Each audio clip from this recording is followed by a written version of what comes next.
Imagine growing up in a house with no doors. Not locked doors, no doors at all. You could see the world through cracks in the walls, but you never learned how to step into it. You just thought, this is what life is. This is what love feels like.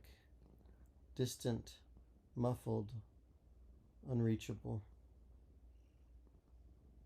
Chapter 3, The House with No Doors.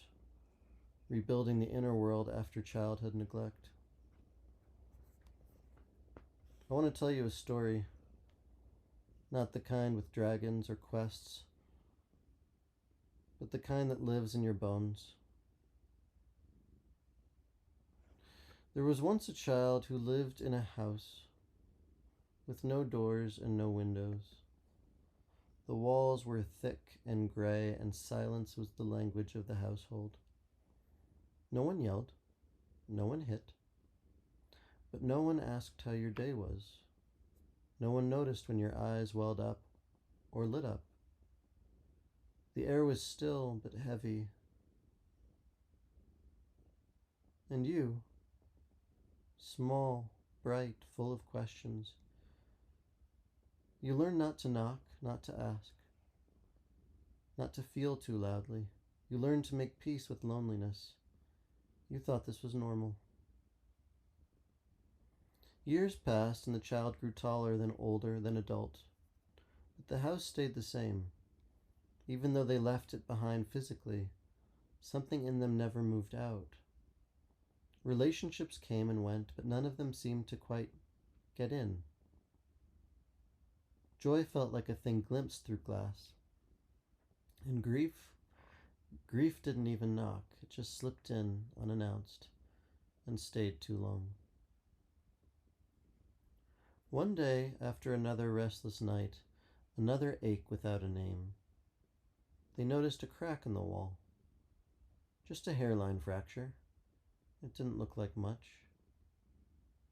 But air moved through it, light too. It was the first time they'd felt warmth in years. They didn't know what to do with it. They considered patching it up.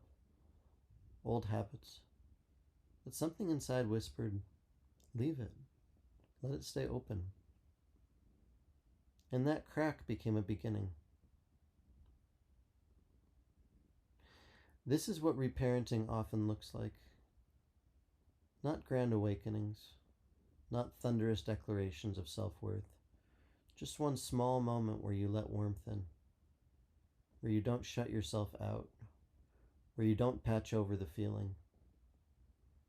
The house with no doors starts to open, not all at once, but with cracks of permission, with moments when you pause and say, maybe I didn't deserve to feel so alone. Maybe it's okay to let something in now. Today might be the day you notice your first crack.